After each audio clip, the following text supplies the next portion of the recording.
4 नवंबर 1914 British जहाज endurance 28 लोगों के दल के साथ तूफानी समंदर को पार करता हुआ दुनिया के सबसे खतरनाक और रहस्यमयी महाद्वीप अंटार्कटिका की ओर बढ़ रहा था।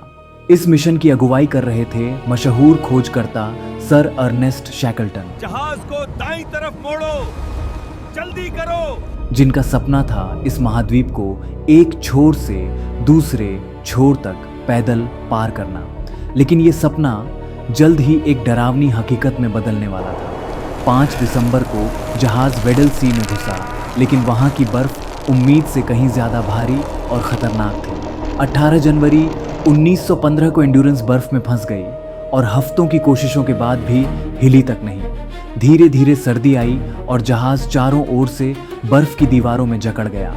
महीनों बाद 24 अक्टूबर को जब बर्फ का दबाव चरम पर पहुंचा, जहाज की पिछली दीवार टूट गई और अंदर पानी भरने लगा।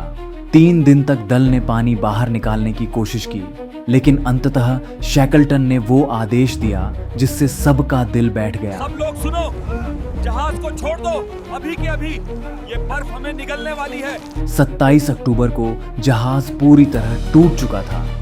एंड्योरेंस के डूबने के साथ ही शैकल्टन का अंटार्कटिका पार करने का सपना भी डूब गया। अब सवाल सिर्फ एक था, क्या 28 लोग जिंदा घर लौट पाएंगे? दल ने पास की बर्फ की चट्टान पर ओशन कैंप बनाया। खाना सीमित था, पानी बर्फ पिघलाकर बनाया जाता था और अंधेरे में उम्मीद की एक किरण भी नजर नहीं आती थी। फिर भी शैकल्टन ने हिम्मत नहीं हारी। उन्होंने पास के पॉलेट आइलैंड तक पहुंचने की योजना बनाई, लेकिन बर्फ बहते बहते उन्हें दूर ले गई।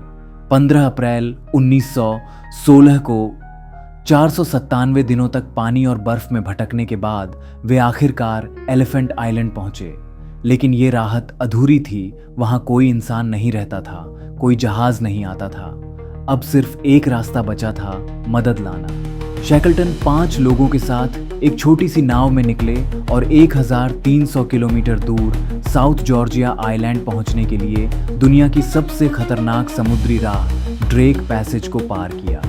3 हफ्तों तक तूफानों से लड़ते हुए, ठंड में कांपते हुए, बिना नींद के अंत में 10 मई 1916 को उन्होंने जमीन छू ली।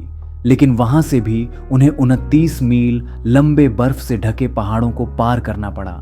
36 घंटे की लगातार चढ़ाई के बाद वे इतिहास में पहली बार साउथ जॉर्जिया आइलैंड को पैदल पार कर व्हेलिंग स्टेशन पहुंचे जीवित। और फिर शुरू हुई बचाव की सबसे कठिन यात्रा। 4 महीने और 3 नाकाम कोशिशों के बाद 30 अगस्त 1916 को शैकल्टन आखिरकार एलिफेंट आइलैंड पहुंचे और जो नज़ारा उन्होंने देखा उसने सबको रुला दिया। सभी 22 लोग जिंदा थे। 4 महीने तक उन्होंने उम्मीद नहीं छोड़ी। लगभग 2 साल तक बर्फ, तूफानों और मौत से लड़ने के बाद शैकल्टन 27 लोगों को लेकर निकले थे और 27 लोगों को जिंदा वापस लाए। उनकी कहानी बताती है, नेतृत्व और हिम्मत सबसे कठिन हालात में भी चमत्कार कर सकती है।